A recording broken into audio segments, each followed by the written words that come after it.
Hello बच्चों, कैसे हैं आप लोग। बच्चों, पिछले वीडियो में हमने मैग्नेटिक सर्किट के कुछ बेसिक कॉन्सेप्ट सीखे हैं और उन्हीं कॉन्सेप्ट को हम इस वीडियो में कंटिन्यू करेंगे। तो बच्चों, इस वीडियो का सबसे पहला टॉपिक जो है वो है बी एच कर्व।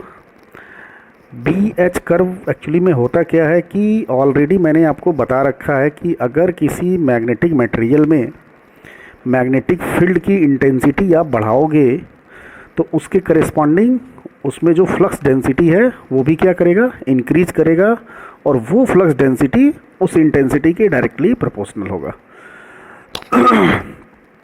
तो अब इसी बात को मीन्स इन बी का वेरिएशन एच के रेस्पेक्ट में कैसे हो रहा है उसी को हम ग्राफिकली रिप्रेजेंट करेंगे, ग्राफिकली एक्सप्लेन करेंगे, और उसी ग्राफ को हमने बी एच कर्व के नाम से जाना। तो बच्चों, यहाँ पे देखिए लिख रखा है मैंने बी प्रोपोर्शनल टू एच। जब आप ये प्रोपोर्शनल हटाओगे तो यहाँ एक प्रोपोर्शनलिटी कांस्टेंट आएगा और ये कांस्टेंट परमिएबिलिटी के नाम से जाना जाता है। तो अगर आप एयर के लिए बी एच कर्व बना रहे हैं, अगर बी एच कर्व प्लॉट कर रहे हैं, तो यहाँ जो म्यू नॉट की वैल्यू होती है वो 4 पाई इंटू 10⁻⁻7 वेरी स्मॉल होती है। या कोई भी नॉन मैग्नेटिक मटेरियल है उसके लिए म्यू नॉट की वैल्यू क्या होगी, या म्यू की वैल्यू क्या होगी, वेरी स्मॉल होगी। तो ग्राफ तो बच्चों देखिए स्ट्रेट लाइन आएगा, क्योंकि y proportional to x, y equal to mx की तरह ये ग्राफ है। तो ग्राफ तो स्ट्रेट लाइन आएगा, बट उसका जो स्लोप होगा वो बहुत कम होगा, ठीक है ना, क्योंकि यहाँ जो म्यू आएगा वो वेरी स्मॉल होगा for a non magnetic material या फॉर एयर या फ्री स्पेस। तो ये तो बच्चों हो गया कि नॉन मैग्नेटिक मटेरियल या एयर के लिए बी एच कर्व। अब अगर हम किसी फेरो मैग्नेटिक मटेरियल के लिए बी एच कर्व प्लॉट करें तो उसको ज़रा समझते हैं कैसे होगा। तो इसमें भी सेम फंडा अप्लाई होगा कि आप इंटेंसिटी बढ़ाओगे तो मैग्नेटिक फील्ड डेंसिटी उसी के प्रोपोर्शनल में इंक्रीज होगा। बट क्या ऐसा होगा क्या कि आप बढ़ाते जाओगे तो डेंसिटी बढ़ती जाएगी? नहीं, ये डेंसिटी जो है एक लिमिट तक बढ़ती है, उसके बाद कांस्टेंट हो जाती है, ठीक है ना। तो ऐसा क्यों होता है इसको हम आगे अभी एक्सप्लेन करेंगे। तो यहाँ देखो बच्चों, आप h को कैसे चेंज करोगे। भाई h इक्वल टू आपने पढ़ रखा है कि mm per unit length means NI divided by L। अब इस h को आप कैसे इंक्रीज करोगे, I को इंक्रीज करके। तो इस कॉइल में जो करंट फ्लो कर रहा है अगर उसकी वैल्यू आप बढ़ाओ तो मैग्नेटिक फील्ड की इंटेंसिटी बढ़ेगी, ठीक है। और जब इंटेंसिटी बढ़ेगी तो इसमें जो फ्लक्स डेंसिटी है उसकी वैल्यू भी क्या होगी, बढ़ेगी। तो B proportional to H, but ये देखिए मैंने ग्राफ में इसको बना रखा है B proportional to H, but एक लिमिट तक, बात समझ रहे हैं। और H की एक ऐसी वैल्यू आएगी जहाँ पे फ्लक्स जो है वो कांस्टेंट हो जाएगा, जो फ्लक्स डेंसिटी है वो क्या हो जाएगा, कांस्टेंट हो जाएगा। बात समझ रहे हैं ना। उसके बाद आप H में कितना हो इंक्रीमेंट कर लीजिए, B की वैल्यू बढ़ने वाली नहीं है, B जो है वो कांस्टेंट हो जाएगा। इस फेनामेना को हम मैग्नेटिक सैचुरेशन के नाम से जानते हैं। बात समझ रहे हैं ना। मीन्स आप इसमें इंटेंसिटी बढ़ाओगे फील्ड की तो ऐसा नहीं कि B बढ़ता जाएगा, B की वैल्यू एक लिमिट तक बढ़ेगी, इसमें जो फ्लक्स डेंसिटी एक लिमिट तक बढ़ेगा और उस लिमिट के बाद इसमें फ्लक्स डेंसिटी जो है वो कांस्टेंट हो जाएगा। तो बच्चों, हम इसमें ये बोलेंगे कि हमारा मटेरियल जो है, जो मैग्नेटिक मटेरियल है वो मैग्नेटिकली सेचुरेट हो गया। बात समझ में आई आपको। तो अगर मटेरियल मैग्नेटिकली सेचुरेट हो गया तो यहाँ देखिए, तो इस पोर्शन को देखिए ग्राफ के, और ग्राफ के इस पोर्शन को देखिए। तो मटेरियल मैग्नेटिक मटेरियल की तरफ व्यवहार कब करेगा, इस रीजन में। ये देख रहे हैं ना, यहाँ जो रीजन है उसमें B प्रोपोर्शनल टू H है, लेकिन उसके बाद ये अपनी मैग्नेटिक प्रॉपर्टी खो दे रहा है। भाई B में कोई चेंजिंग नहीं हो रही है, देख रहे हैं ना आप। नॉन मैग्नेटिक मटेरियल में H को आप चेंज कर रहे हो, H को आप बढ़ा रहे हो, तो B में बहुत कम चेंजिंग आ रही है। इसका मतलब ये मटेरियल क्या है, नॉन मैग्नेटिक है। और वैसा ही कुछ कैरेक्टरिस्टिक इसमें भी आया, कांस्टेंट की तरह ये ग्राफ आया।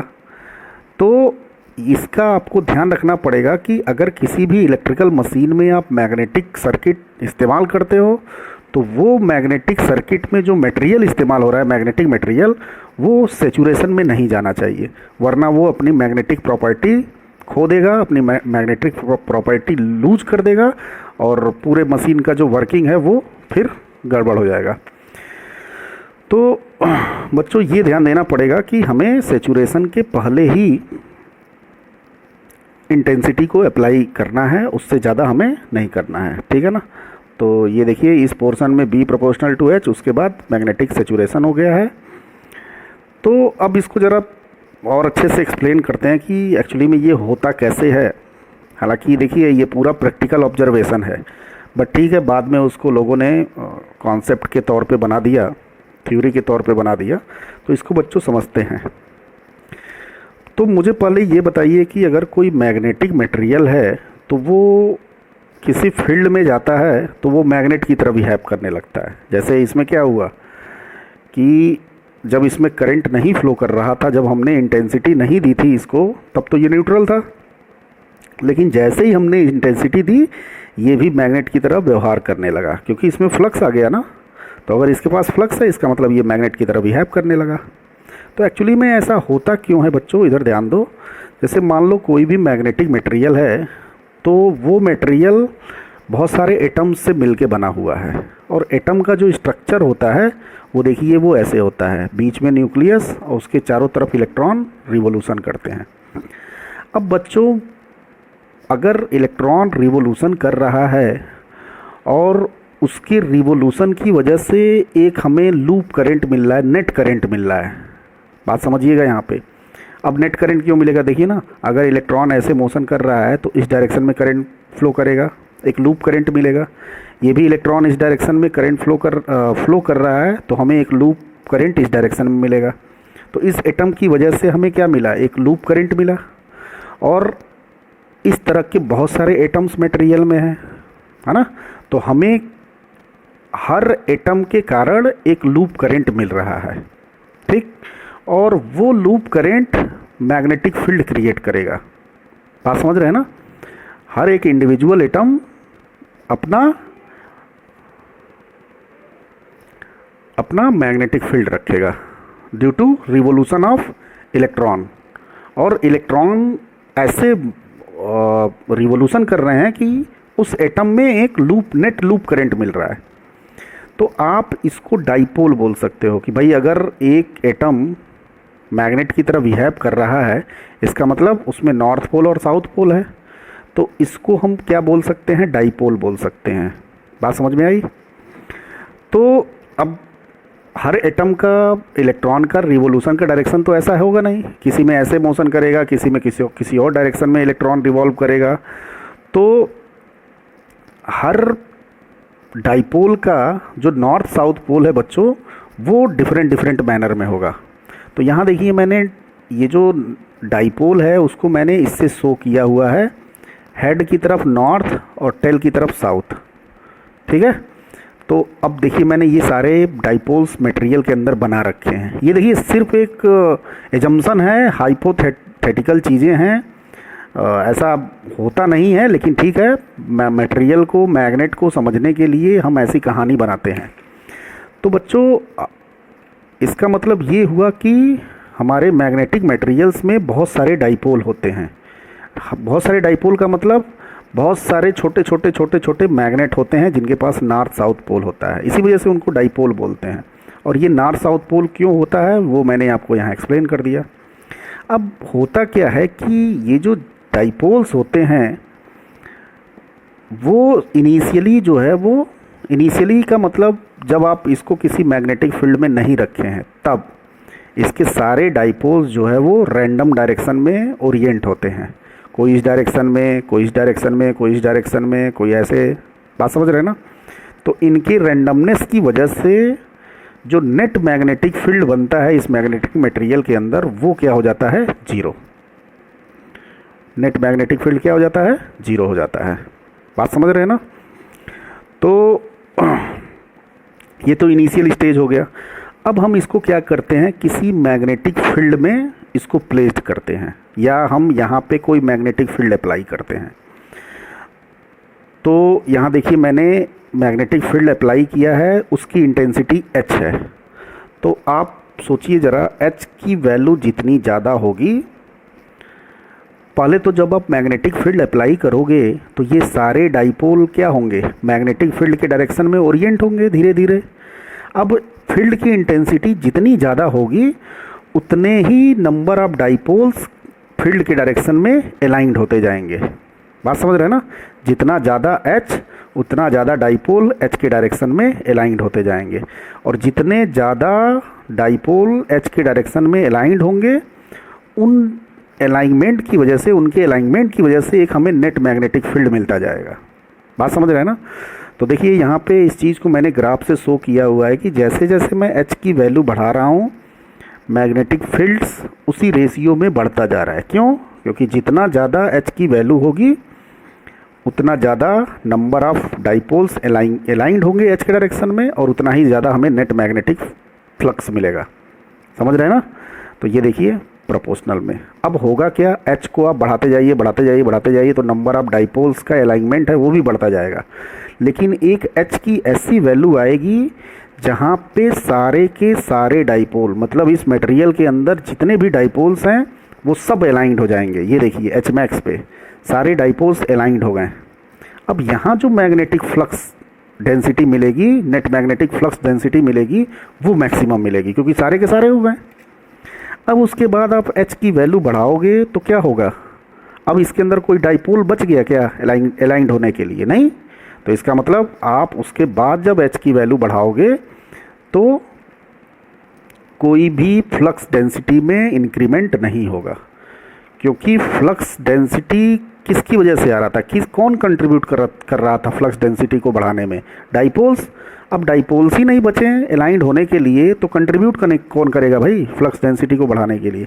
इसीलिए H की एक सर्टेन वैल्यू पे इसके अंदर जो मैग्नेटिक फ्लक्स डेंसिटी होती है वो क्या हो जाती है, कांस्टेंट हो जाती है। और इसके बाद जो रीजन होता है वो मैग्नेटिक सैचुरेशन का होता है, और इस फेनामेना को हम मैग्नेटिक सैचुरेशन बोलते हैं। और मटेरियल मैग्नेटिकली सैचुरेट हो जाता है और अपनी मैग्नेटिक प्रॉपर्टी लूज कर देता है। बात समझ रहे हैं ना आप। तो ये रीजन होता है जो मैंने आपको पिछले ग्राफ में भी बताया कि क्यों मैग्नेटिकली सैचुरेट हो जाता है बच्चों, क्योंकि सारे डाइपोल जो हैं वो क्या हो जाते हैं, अलाइंड हो जाते हैं। अब कोई डाइपोल कंट्रीब्यूट नहीं करता है मैग्नेटिक फ्लक्स को बढ़ाने के लिए, ठीक है ना। तो ये बच्चों BH कर्व था, ये आप फिजिक्स में भी पढ़ रखे होंगे। तो यहाँ देखिए मैंने ये जो मैंने अब तक की चीज़ों को एक्सप्लेन किया वो मैंने नोट्स में भी लिख रखा है। यहाँ देखिए, ये देखिए नोट्स में, हैंड रिटन नोट्स में भी है। और यहाँ देखिए मैंने ये पूरा एक्सप्लेन किया हुआ है। इसमें नहीं, ये तो दूसरी चीज़ है, ये आप इसमें देखिएगा हैंड रिटन वाले नोट्स में जो कुछ मैंने बात बताई सारा कुछ मैंने इसमें लिख रखा है। ये देखिए यहाँ पे BH कर्व में, ठीक है। तो इसको आप पढ़िएगा। अब इसी से मिलता जुलता एक्चुअली हमें पढ़ना है एक दूसरे टाइप का कर्व जिसको हम हिस्टेरेसिस कर्व बोलते हैं, है ना, या मैग्नेटिक हिस्टेरेसिस के बारे में हमें पढ़ना है। तो वो जब तक आप BH कर्व नहीं समझोगे तब तक आप मैग्नेटिक हिस्टेरेसिस नहीं समझ पाओगे। तो बच्चों इसको स्टार्ट करते हैं, मैग्नेटिक हिस्टेरेसिस क्या होता है और या हिस्टेरेसिस कर्व क्या होता है। तो पहले मैं आपको कॉपी पे समझा रहा हूँ और फिर आपको मैं नोट्स में दिखाऊंगा कि कैसे उसको समझना है। तो अब देखिए इसी बात को मैं आगे कंटिन्यू कर रहा हूँ कि हमारा मटेरियल क्या हो गया, सैचुरेट हो गया, ठीक है। तो अच्छा, पहले जब H की वैल्यू 0 थी तो इसमें नेट फ्लक्स कितना था, 0, है ना। फिर हमने H की वैल्यू को बढ़ाया बढ़ाया बढ़ाया तो B की वैल्यू भी क्या हुई, बढ़ी, मतलब इसके अंदर जो फ्लक्स है उसकी वैल्यू क्या हो गई, बढ़ी। तो इस प्रोसेस को हम बोलते हैं बच्चों मैग्नेटाइजेशन, ठीक है ना।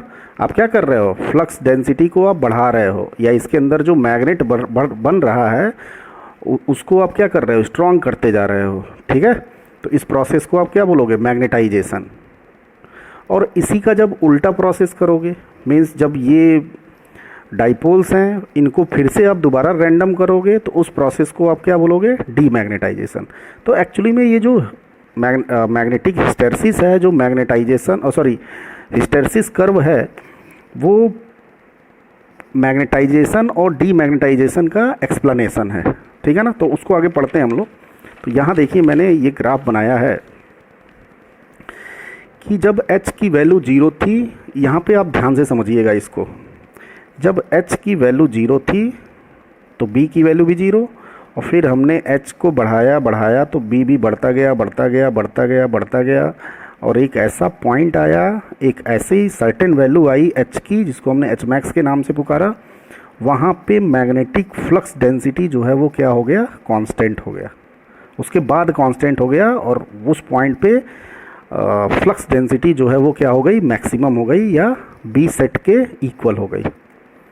बात समझ रहे हैं ना, इतना पार्ट तो हमने पढ़ लिया है। तो ये जो पूरा प्रोसेस है ये मैग्नेटाइजेशन का प्रोसेस है, ठीक है। यहाँ से लेके यहाँ तक का प्रोसेस मैग्नेटाइजेशन है। अब हमें इस मटेरियल को डीमैग्नेटाइज करना है। तो डीमैग्नेटाइज आप कैसे करोगे, डीमैग्नेटाइज करने का मतलब जो डाइपोल्स का अलाइनमेंट था उसको फिर से बिगाड़ना है, उसको फिर से रैंडम पोजीशन पे ले आना है। तो उसके लिए आप क्या करोगे, H की वैल्यू को घटाओगे। तो देखिए जब आप H की वैल्यू को घटाओगे तो B की वैल्यू भी क्या होगी बच्चों, घटेगी। अब एक्सपेरिमेंटल ऑब्जर्व किया गया कि H को जब हमने घटाया तो B तो ठीक है भाई घटना चाहिए, लेकिन वो ओरिजिनल पाथ को फॉलो न करके, जो ग्राफ है BH के B और H के बीच का जो ग्राफ है, वो ओरिजिनल पाथ को न फॉलो करके एक दूसरा पाथ फॉलो किया, है ना। जब डीमैग्नेटाइजेशन हो रहा है तब ये देखिए ये वाला पाथ फॉलो किया, समझ रहे हैं। तो ये पाथ फॉलो किया, तो इस पाथ में H की वैल्यू घट रही है, तो देखिए B की वैल्यू भी घट रही है, and this process is known as demagnetization. अब देखिए यहाँ पे घटते H को हमने यहाँ 0 कर दिया, आप देख रहे हैं। तो जब H की वैल्यू 0 हो गई लेकिन B की वैल्यू 0 नहीं हुई, बात समझ रहे हैं ना। इसका मतलब अगर हम किसी मटेरियल को डीमैग्नेटाइज करें और डीमैग्नेटाइज करते करते उसमें फील्ड इंटेंसिटी 0 कर दें, फिर भी कुछ फ्लक्स बच जाता है, जिसकी वजह से एक नेट मैग्नेटिक फील्ड मिलता है, और उस नेट मैग्नेटिक फ्लक्स मिलता है। उस फ्लक्स को हमने रेजिडुअल फ्लक्स के नाम से जाना, ठीक है ना, और उसको हमने BR से रिप्रेजेंट किया। एक बार मैं फिर से बताना चाहूँगा कि किसी मैग्नेटिक मटेरियल को डीमैग्नेटाइज करते हैं तो फील्ड इंटेंसिटी की वैल्यू 0 करने के बाद भी, या फील्ड इंटेंसिटी हटाने के बाद भी, भाई 0 करने का मतलब फील्ड इंटेंसिटी हमने रिमूव कर दिया, तो फील्ड इंटेंसिटी रिमूव करने के बाद भी उसमें कुछ फ्लक्स बच जाता है, कुछ रिमेनिंग फ्लक्स बच जाता है। उस रिमेनिंग फ्लक्स को हमने रेजिडुअल फ्लक्स के नाम से जाना, उसको हमने क्या कहा, रेजिडुअल फ्लक्स। तो याद है मैंने आपको मैग्नेटिक सर्किट में बताया था, मैग्नेटिक मटेरियल की एक ख़ास बात होती है कि अगर आप वहाँ से पावर सप्लाई हटा दो तो ऐसा नहीं कि उसमें फ्लक्स 0 हो जाएगा, कुछ फ्लक्स की वैल्यू बच जाती है, कुछ रिमेनिंग फ्लक्स बच जाता है ना। उसी फ्लक्स को हम क्या बोलते हैं, रेजिडुअल फ्लक्स बोलते हैं। तो बच्चों ऐसा क्यों हुआ, क्योंकि जब हम डीमैग्नेटाइज कर रहे थे तो ठीक है सारे डाइपोल रैंडम फिर से दोबारा हो रहे थे, लेकिन जब H की वैल्यू 0 हुई तो सारे के सारे डाइपोल्स रैंडम नहीं हुए, कुछ डाइपोल्स अभी भी H के डायरेक्शन में अलाइंड है। जो पुराना H था इस डायरेक्शन वाला, उसमें अभी भी इस डायरेक्शन में जो H अप्लाई किया था हमने, अभी भी उस डायरेक्शन में कुछ मैग्नेटिक डाइपोल्स जो हैं वो अलाइंड हैं, जिनकी वजह से हमें एक नेट मैग्नेटिक फील्ड मिल रहा है, और उसी मैग्नेटिक फील्ड को हमने रेजिडुअल मैग्नेटिक फ्लक्स कहा। बात समझ रहे हैं ना आप। तो ये कारण होता है। और देखिए बच्चों, इसी प्रॉपर्टी को पहले लोग स्टोरिंग एलिमेंट की तरह यूज करते थे। जैसे आपने सुना होगा कि पहले जो स्टोरेज, आजकल तो सेमीकंडक्टर में आप जैसे आप पेन ड्राइव इस्तेमाल करते हो, भाई मेमोरी के लिए क्या इस्तेमाल करते हो, हार्ड डिस्क, पेन ड्राइव, है ना। और लेकिन पहले लोग कैसे डेटा को स्टोर करते थे, आपने सुना होगा मैग्नेटिक टेप, है ना, सीडी, डीवीडी, ये सब डिवाइस होते थे जो मेमोरी की तरह यूज करते थे। तो बच्चों देखिए यही वाली प्रॉपर्टी इस्तेमाल करके हम डेटा को स्टोर करते थे। यहाँ पे देखिए ना भाई, पावर सप्लाई हमने हटा लिया, फिर भी कुछ फ्लक्स बच गया, फिर भी कुछ फ्लक्स स्टोर रह गया। इसका मतलब ये वाली प्रॉपर्टी क्या शो कर रहा है कि ये कुछ फ्लक्स को स्टोर कर रहा है, कुछ डेटा को स्टोर कर रहा है। और यही वाली प्रॉपर्टी से हमने मैग्नेटिक टेप ईजाद किया और सीडी ईजाद किया, और उस प्रॉपर्टी की मदद से डेटा को हमने स्टोर किया। तो पहले जो हमारे स्टोरेज डिवाइस होते थे, स्टोरिंग एलिमेंट जो होते थे, वो क्या होते थे, मैग्नेटिक टेप होता था, है ना, पढ़ा होगा आप लोगों ने। फ्लॉपी ड्राइव, तो फ्लॉपी ड्राइव में क्या होता था, मैग्नेटिक टेप होता था। तो उसमें यही वाली प्रॉपर्टी इस्तेमाल करके हम उसको स्टोरिंग डिवाइस हम बनाते थे, ठीक है ना। खैर चलिए, अब यहाँ पे H की वैल्यू 0 होने के बाद भी कुछ फ्लक्स बच जा रहा है। अब इस बचे हुए फ्लक्स को 0 करने के लिए हमें क्या करना पड़ेगा, H को और घटाना पड़ेगा। तो H को और घटाने का मतलब H को निगेटिव डायरेक्शन में अप्लाई करना पड़ेगा। भाई 0 के बाद आप घटाओगे तो कहाँ हो करोगे, निगेटिव डायरेक्शन में करना पड़ेगा। तो देखिए इतना H एक्स्ट्रा हमें अप्लाई करना पड़ रहा है इन रिवर्स डायरेक्शन, सो दैट कि रेजिडुअल फ्लक्स क्या हो जाए, 0 हो जाए। तो यहाँ हमने रिवर्स डायरेक्शन में H को अप्लाई किया, ठीक है, और इतना एक्स्ट्रा H की ज़रूरत पड़ी इस फ्लक्स को रिमूव करने के लिए। तो ये जो एक्स्ट्रा रिक्वायरमेंट हो रहा है H का नेगेटिव डायरेक्शन में, जिसकी वजह से फ्लक्स 0 हो रहा है, उसको हमने कोएसिव फोर्स के नाम से जाना, ठीक है ना। इसको हम क्या बोलते हैं, कोएसिव फोर्स, HC से रिप्रेजेंट करते हैं, बल्कि -HC होगा, है ना, नेगेटिव डायरेक्शन में है ना, तो -HC। तो आप ज़रा देखो, तो जब डीमैग्नेटाइजेशन हुआ बच्चों, तो पहले कौन 0 हुआ, पहले 0 हुआ H, और B जो है वो बाद में 0 हुआ। इसका मतलब B पीछे चल रहा है, भाई B बाद में 0 हो रहा है, इसका मतलब B लैग कर रहा है H को, है ना। इसी लैगिंग की वजह से इस कर्व को हम बोलते हैं हिस्टेरेसिस कर्व। बात समझ रहे हैं ना। हिस्टेरेसिस मीन्स होता है लैगिंग, लैगिंग का एक सिनोनिम्स है हिस्टेरेसिस, इसीलिए इस कर्व को हम हिस्टेरेसिस कर्व के नाम से जाने, ठीक है। तो इसको कंप्लीट करते हैं। यहाँ चलिए भाई फ्लक्स 0 हो गया, अब फिर H को और बढ़ाइए नेगेटिव डायरेक्शन में। तो जो चीज़ पॉजिटिव डायरेक्शन के लिए हो रहा था, अब वो नेगेटिव डायरेक्शन के लिए होने लगेगा। मीन्स अब हमारा डाइपोल जो है वो नेगेटिव डायरेक्शन में अलाइंड होने लगेगा। अब हमारा मटेरियल जो है वो फिर से दोबारा मैग्नेटाइज होने लगेगा नेगेटिव डायरेक्शन में, अपोजिट डायरेक्शन में, और फिर मैग्नेटाइज होते होते यहाँ पे फ्लक्स मैक्सिमम हो जाएगा। बात समझ रहे हैं ना। अब फिर यहाँ पे हम डीमैग्नेटाइज करेंगे, तो H को घटाएंगे, है ना। तो H को देखिए हम घटा रहे हैं, तो वो पाथ फॉलो ना करके दूसरा पाथ फॉलो करता है। करते करते करते यहाँ H 0 हो गया, लेकिन फिर भी कुछ फ्लक्स बच गया, है ना। उस फ्लक्स को हम रेजिडुअल फ्लक्स बोला हम लोगों ने। और फिर इसको रिमूव करने के लिए एक एक्स्ट्रा H की ज़रूरत पड़ी, जिसको हमने कोएसिव फोर्स बोला। बात समझ रहे हैं ना। और फिर यहाँ से फिर से मैग्नेटाइज होना शुरू हुआ। तो ये पूरा प्रोसेस चलता है। बात समझ रहे हैं ना। तो बच्चों ज़रा यहाँ देखो, तो H को रिवर्स डायरेक्शन में कैसे करोगे। H डिपेंड कर रहा है करंट पे। तो पहले H इस डायरेक्शन में था, मीन्स मान लीजिए करंट पॉजिटिव था। अब करंट को आप चेंज कर दीजिए, नेगेटिव कर दीजिए, तो H का जो डायरेक्शन होगा वो क्या हो जाएगा, चेंज हो जाएगा। तो कौन सा करंट होता है जिसमें एक बार फेज ऐसे होता है फिर फेज चेंज हो जाता है, वो कौन सा करंट होता है, AC करंट। मीन्स ये जो चीज़ें मैंने एक्सप्लेन की, ये जो मैंने कर्व बनाया, या जो भी मैग्नेटिक मटेरियल में ये जो मैग्नेटाइजेशन डीमैग्नेटाइजेशन का प्रोसेस होता है, वो बच्चों होता है अल्टरनेटिंग सप्लाई में, ठीक है ना। जहाँ पे अल्टरनेटिंग करंट फ्लो करेगा, उसी तरह के सप्लाई में ये सारी चीज़ें होंगी। मीन्स अगर आप मैग्नेटिक मटेरियल पे AC सप्लाई आप दे रहे हो, तो वो मटेरियल मैग्नेटाइज और डीमैग्नेटाइज होगा, और उसमें इस तरह का हिस्टेरेसिस होगा, है ना। और इसको हमने बोला मैग्नेटिक हिस्टेरेसिस, और इस कर्व को हमने बोला हिस्टेरेसिस कर्व।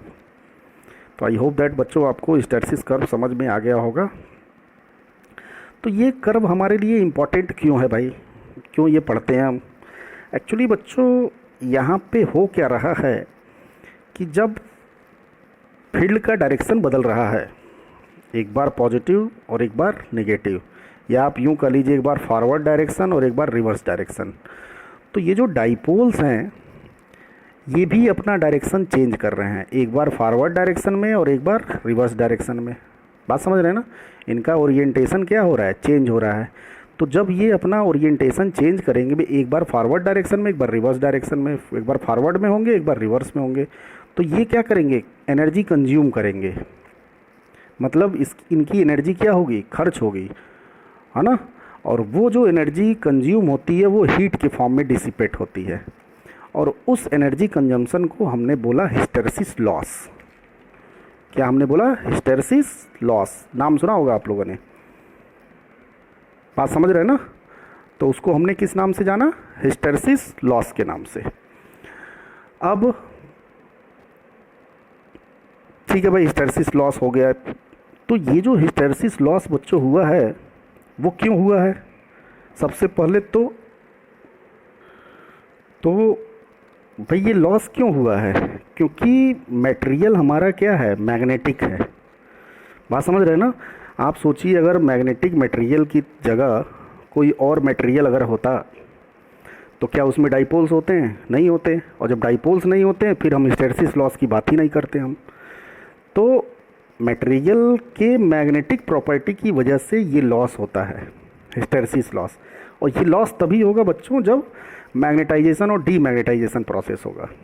जैसे सपोज़ आपके घर में मोटर लगा हुआ है, उस मोटर में मैग्नेटिक मटेरियल का इस्तेमाल हुआ है और उस मोटर में आप एसी सप्लाई दे रहे हो, तो जाहिर सी बात है कि वो मटेरियल क्या होगा, मैग्नेटाइज और डीमैग्नेटाइज होगा।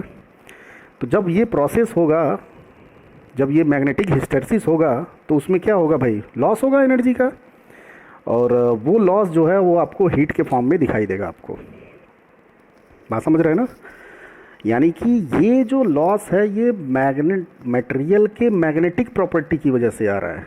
आपने लॉस और भी पढ़ रखा है, एक याद है ना आपको, I²R लॉस पढ़ा होगा आपने इलेक्ट्रिक सर्किट में, I²×R। तो वो बच्चों अलग लॉस था, वो मटेरियल के इलेक्ट्रिकल प्रॉपर्टी की वजह से आ रहा था। समझ रहे हैं ना? ये जो लॉस है ये मटेरियल के मैग्नेटिक प्रॉपर्टी की वजह से आ रहा है। बात समझ रहे हैं ना? अभी हम इसको आगे और भी अच्छे तरीके से एक्सप्लेन करूंगा मैं इसको। तो पहले तो ये कंफर्म कीजिए कि इतना आपको आया कि नहीं आया।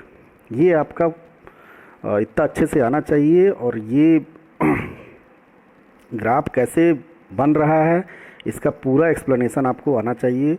इस ग्राफ से बहुत सारी बातों को हमने जाना, जैसे कि सैचुरेटेड फ्लक्स या मैग्नेटिक सैचुरेशन क्या होता है ना? और उसके बाद कैसे खो दे रहा है मटेरियल अपनी मैग्नेटिक प्रॉपर्टी। यहाँ पे देखिए रेजिडुअल फ्लक्स क्या होता है, और ये प्रॉपर्टी हम मेमोरी एलिमेंट के बनाने में इस्तेमाल कर रहे हैं। कोएसिव फोर्स क्या होता है, बहुत सारी बातें निकल के आई, बहुत सारे डेफिनेशंस निकल के आए, है ना? तो इनको आपको कायदे से करना है। और ये जो कुछ मैंने यहाँ एक्सप्लेन किया सब कुछ मैंने नोट्स में बहुत कायदे से लिख रखा है बच्चों। तो इसको आप नोट्स में पढ़िएगा। ये देखिए मैंने नोट्स में एक्सप्लेन कर रखा है इसको। यहाँ पे देखिए ये हैंड रिटेन नोट्स है, इसमें सब कुछ एक्सप्लेन कर रखा है मैंने अच्छे से। सारी बातों को एक एक पॉइंट में बना बना के यहाँ पे लिख रखा है। आप इसको पढ़िएगा और इस यहाँ से नहीं आपको समझ में आएगा तो यहाँ से आप उठा लेना। ये देखिए एक्सप्लेन हिस्टैरिसीस लूप, तो यहाँ पूरा पढ़िएगा। स्टेप वाइज मैंने लिखा है, स्टेप 1 2 3 4। और यहाँ बच्चों देखिए मैंने डायग्राम्स, इसमें लग रहा है उसने बनाया नहीं है इसमें, तो डायग्राम आप हैंड रिटन नोट से उठा लीजिएगा, ठीक है? और फिर डायग्राम बना के और इसको पूरा पढ़िएगा। और इसके अंदर जो भी डेफिनेशंस निकल के आए देखिए मैंने उसको अलग से लिख रखा है। कोएसिव फोर्स क्या होता है, रेजिडुअल फ्लक्स डेंसिटी क्या होती है, रिटेंटिविटी क्या होती है। रिटेंटिविटी एक्चुअली में क्या होती है कि देखिए जब हमने H को 0 किया था तो रेजिडुअल फ्लक्स 0 नहीं हुआ था। उसी प्रॉपर्टी को हम क्या बोलते हैं, रिटेंटिविटी बोलते हैं। पढ़िएगा अब इसमें। अब हम बात कर रहे थे बच्चों, ये तो मैंने बताना भूल ही गया कि इस ग्राफ का इम्पोर्टेंस क्या है। ये जो हमने हिस्टैरिसीस कर्व पढ़ा, जो मैग्नेटाइजेशन और डीमैग्नेटाइजेशन कर्व पढ़ा, उसका इम्पोर्टेंस क्या है भाई। तो बच्चों इम्पोर्टेंस ये है कि ये जो मैंने लॉस बताया, हिस्टैरिसीस लॉस, इस लॉस को हम कैलकुलेट करते हैं इस ग्राफ की मदद से। और इस ग्राफ का जो एरिया होता है, अगर इस ग्राफ का आप एरिया कैलकुलेट करो फॉर वन साइकिल, तो एक साइकिल के लिए वो पूरा हिस्टैरिसीस लॉस निकल के आता है। ठीक है ना। तो ये बात कहने से काम नहीं चलेगा, इसको प्रूव करना पड़ेगा कि भाई इसका एरिया ही हिस्टैरिसीस लॉस देगा। तो बच्चों लॉस क्या होता है, सबसे पहले तो आप लॉस जानिए। लॉस क्या होता है, यहाँ देखिए मैं लिख रहा हूँ। लॉस का मतलब हुआ, अगर मैं एनर्जी लॉस की बात करूँ तो ये क्या होगा, P इंटू डी टी, इसका इंटीग्रेशन, और P इक्वल टू क्या होगा, वी आई डी टी। ठीक है, तो यही हमें कैलकुलेट करना है, वी आई डी टी। तो यहाँ देखिए मैं कॉपी पे नहीं, इसको मैंने यहाँ पे नोट्स में समझाया है आपको, आप यहाँ पे देख सकते हो। मैं एक्सप्लेन भी कर दे रहा हूँ। ये देखिए भाई, जो इसमें फ्लक्स डेंसिटी बना वो B बना, B की वैल्यू म्यू इंटू एच, ये बता चुका हूँ मैं, H की वैल्यू NI/L, तो यहाँ से I निकाल लिया। और जो वोल्टेज इंड्यूस्ड हुआ मटेरियल के अंदर वो हुआ NdΦ/dt। फाई की वैल्यू मैंने रख दिया B इंटू ए, तो यहाँ I निकल गया, यहाँ V निकल गया। अब इस फार्मूले में आप रख दो भाई, सबसे पहले तो D निकाल लो, VI/dt, V रख दो और I रख दो। ये देखो, एक चीज़ यहाँ पे आप कीजिएगा, नोट्स जब आप लिखिएगा तो इसमें ये जो V है उसको स्मॉल लेटर से आप लिखिएगा। ठीक है ना, क्योंकि एक और V अभी आएगा तो उसमें आपको डाउट ना हो। यहाँ देखिए उसने किया नहीं है, प्रिंटिंग मिस्टेक है, तो इसको आप स्मॉल V लिखिएगा, है ना। अब यहाँ पे देखिए, इसको मैंने थोड़ा सा और सॉल्व किया, तो यहाँ देखिए एक एक्सप्रेशन आया, NALB/dB divided by mu into N. N से एन कैंसिल हो जाएगा, और ये जो A इंटू एल है बच्चों, इसको आप क्या कहोगे, एरिया इंटू लेंथ क्या हो जाएगा, वॉल्यूम ऑफ द मटेरियल, है ना, या जो कोर है उसका वॉल्यूम हो गया V। और B बाई म्यू की वैल्यू क्या हो गई, H हो गई। अब D की वैल्यू इतनी आ गई। यहाँ देखिए V को आप कंफ्यूज मत होइएगा, ये वोल्टेज नहीं है, वॉल्यूम है। तो E की वैल्यू क्या आ गई, V कॉमन ले लो तो HdB। और बच्चों ये जो कर्व आया है इसका HdB क्या देगा, एरिया अंडर द कर्व देगा। भाई पढ़ रखा है आपने एरिया अंडर द कर्व कैसे निकालते हैं। तो ये देखिए HdB, इतनी एनर्जी आ गई। तो ये जो एनर्जी कंजम्पशन आया वो देखिए, बिना आप एरिया के एनर्जी कंजम्पशन आप कैलकुलेट नहीं कर सकते हो। इस V को आप इधर कर दो तो एनर्जी पर यूनिट वॉल्यूम आ जाएगा। तो देखिए एक साइकिल के लिए integration HdB area under the BH curve. तो यहाँ से प्रूफ हो गया कि हाँ भाई, ये ग्राफ का जो एरिया है वो हिस्टैरिसीस लॉस देगा। आया समझ बच्चों। तो इस ग्राफ का इंपॉर्टेंस आप समझ गए होंगे। अब सुनिए इधर। तो बच्चों ये जो लॉस है ये मटेरियल के मैग्नेटिक प्रॉपर्टी की वजह से आया, और हमें ये लॉस पढ़ना ही पढ़ना है, क्योंकि हर मशीन में मैग्नेटिक मटेरियल इस्तेमाल होगा। चाहे आप ट्रांसफार्मर पढ़ो, चाहे मोटर पढ़ो, चाहे जनरेटर पढ़ो, तो इस लॉस को आप इग्नोर नहीं कर सकते हो, ये आपको पढ़ना ही पड़ेगा, है ना। तो ये तो एक लॉस हुआ हिस्टैरिसीस लॉस, जो मटेरियल के मैग्नेटिक प्रॉपर्टी की वजह से आया। एक और लॉस होता है बच्चों जो मटेरियल के मैग्नेटिक प्रॉपर्टी की वजह से आता है।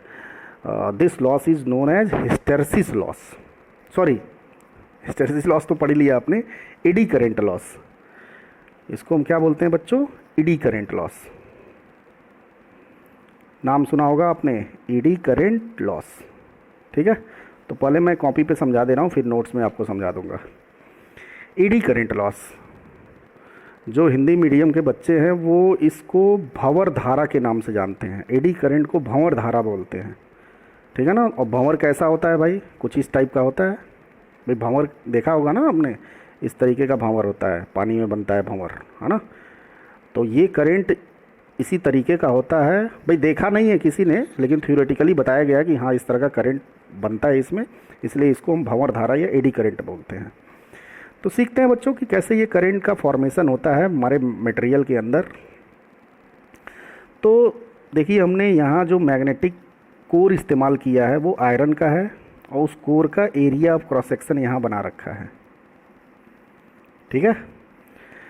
तो अब होगा क्या भाई, इस कोर में फ्लक्स चेंज हो रहा है, तो इसके एरिया ऑफ क्रॉस सेक्शन में भी फ्लक्स, भाई जो फ्लक्स लिंक हो रहा है उसके एरिया ऑफ क्रॉस सेक्शन के थ्रू जा रहा है, और वो फ्लक्स चेंज हो रहा है।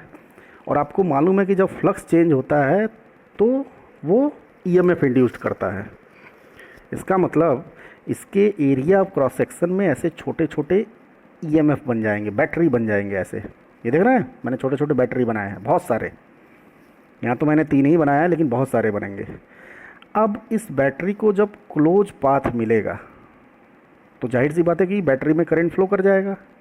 और आयरन भी एक कंडक्टिंग मटेरियल है भाई, बहुत बढ़िया कंडक्टिंग मटेरियल नहीं है, बट आयरन में करंट फ्लो कर सकता है, इसका अनुभव आपने किया होगा। तो यहाँ देखिए, इस बैटरी को यहाँ पूरा आयरन मिला, पूरा कंडक्टिंग पाथ मिला, और ये करंट ऐसे फ्लो कर गया। यहाँ भी देखिए, यहाँ भी पाथ मिला, यहाँ फ्लो कर गया, यहाँ भी पाथ मिला, यहाँ फ्लो कर गया, और जितना पाथ मिलेगा फ्लो करेगा। ऐसे इस बैटरी के लिए बहुत सारे करंट्स देख रहे हैं ना, फ्लो कर रहे हैं। तो ये जो करंट का फॉर्मेशन हो रहा है वो कुछ इस तरीके का हो रहा है, इसीलिए बच्चों इसको कहा गया एडी करंट। बात समझ में आई? अब आपके दिमाग में पता नहीं चल रहा होगा कि नहीं चल रहा होगा, लेकिन यहाँ पे एक डाउट आता है बच्चों के दिमाग में कि सर ये जो करंट है ये क्यों गोल गोल हुआ, क्यों नहीं ऐसे स्क्वायर के फॉर्म में हुआ या रेक्टेंगल के फॉर्म में हुआ। तो बच्चों मैं आपको यहाँ बताना चाहूँगा कि करंट का जो मैंने बनाया है शेप, वो इस तरीके का बनाया है, उसका कारण है, आपको मालूम है कि करंट हमेशा लोवेस्ट रेजिस्टेंस पाथ फॉलो करता है। भाई करंट उधर फ्लो करता है जिधर रेजिस्टेंस क्या होता है, उस पाथ में फ्लो करता है जिधर रेजिस्टेंस क्या होता है, कम होता है। तो मिनिमम पाथ वाला जो शेप होता है वो बच्चों क्या होता है, सर्कल होता है। ये आप जानते हैं, मैथमेटिक्स में आपने पढ़ा होगा। मिनिमम पाथ किसका होता है, सर्कल का होता है। इसीलिए करंट जो है वो मिनिमम पाथ या मिनिमम या लो रेजिस्टेंस वाला पाथ फॉलो करता है। भाई रेजिस्टेंस इक्वल टू क्या होता है, R equal to rho L by A. अब सोचिए ना, अगर लेंथ कम होगा तो रेजिस्टेंस कम होगा, तो लेंथ किसका कम होता है, सर्कल का। तो सर्कल वाले का रेजिस्टेंस क्या होगा, कम होगा। इसलिए करंट का जो शेप बनेगा वो कैसा बनेगा, ऐसे गोल गोल बनेगा, सर्कुलर बनेगा। ठीक है ना। तो अब ये आयरन कोर में ये करंट फ्लो कर रहा है, और इस करंट के फ्लो की वजह से उस आयरन कोर में लॉस होगा। भाई करंट फ्लो कर रहा है और कंडक्टिंग मटेरियल, तो जाहिर सी बात है लॉस होगा, और ये लॉस हीट के फॉर्म में डिसिपेट हो जाएगा। और वो जो लॉस हो रहा है वो हमारे किसी काम का नहीं है, वेस्ट है, वेस्टेज है, वो पावर का वेस्टेज हो रहा है यहाँ पे। समझ रहे हैं ना, कोई यूज नहीं है उसका पावर का। तो वो जो पावर लॉस हुआ इस करंट की वजह से, एडी करंट की वजह से, उसको हमने कहा एडी करंट लॉस। ठीक है। और ये पावर का वेस्टिंग है, ये फालतू का लॉस है, कोई यूटिलाइजेशन इसका नहीं है, तो हमारे लिए भाई नुकसानदायक है। तो अब इसको कैसे हम रिड्यूस करेंगे, ठीक है, कैसे हम रिड्यूस करेंगे। तो यहाँ आप लोगों ने दिमाग लगाया कि यार कैसे कैसे कैसे रिड्यूस किया जाए। तो अब सोचो, एक तो तरीका है कि ईएमएफ ही ना इंड्यूस्ड हो, तो ऐसा तो कर नहीं सकते हम, क्योंकि डिवाइस में, अगर किसी डिवाइस में हमें ईएमएफ इंड्यूस्ड कराना है तो फ्लक्स में चेंजिंग करनी पड़ेगी, और फ्लक्स में चेंजिंग होगा तो ये ईएमएफ तो पक्का है बनेगा। फिर लोगों ने दिमाग लगाया कि चलो ठीक है भाई, ईएमएफ इंड्यूस्ड कराना तो हमारी मजबूरी है, क्यों ना इस करंट का जो पाथ है उसको हम तोड़ दें, ये जो करंट का पाथ है इसको ब्रेक कर दें। तो लोगों ने क्या किया कि ये जो कोर है उसको डायरेक्टली इतना मोटा ना यूज करके स्लाइसिंग कर दी इसकी, ऐसे पतले पतले ब्लेड्स लिए, और उन पतले पतले ब्लेड्स को जोड़ के लोगों ने क्या बनाया, आयरन का कोर बनाया। जैसे बच्चों यहाँ मैं आपको दिखा रहा हूँ कि ये देखिए, ये कॉपी का जो ये वाला पोर्शन है, ये जो सरफेस दिख रहा है आपको, ये दिख रहा है मोटा, लेकिन अगर आप ध्यान से देखो तो बहुत सारे ब्लेड से मिलके, बहुत सारे पेजेस से मिलके ये मोटा बना हुआ है। तो कुछ इसी तरीके का कोर इस्तेमाल करते हैं। बहुत सारे प्लेट्स हम लेते हैं, है ना, ऐसे बहुत सारे प्लेट्स लेते हैं और उनको जोड़ के हम मोटा कोर बना देते हैं। और हमेशा 2 प्लेट्स के या 2 ब्लेड के बीच में इंसुलेटर लगा होता है, समझ रहे हैं ना।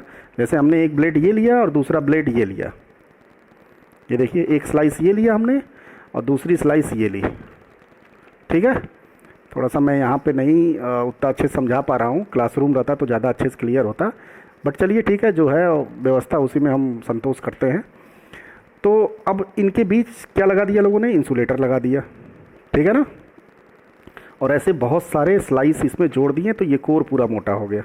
तो ये देखिए मैंने यहाँ पे डायग्राम में बनाया है। अब क्या हुआ, जैसे मान लीजिए एक ब्लेड ये है, दूसरा ब्लेड ये है, तो इसमें तो ईएमएफ इंड्यूस्ड हुआ, ये देख रहे हैं।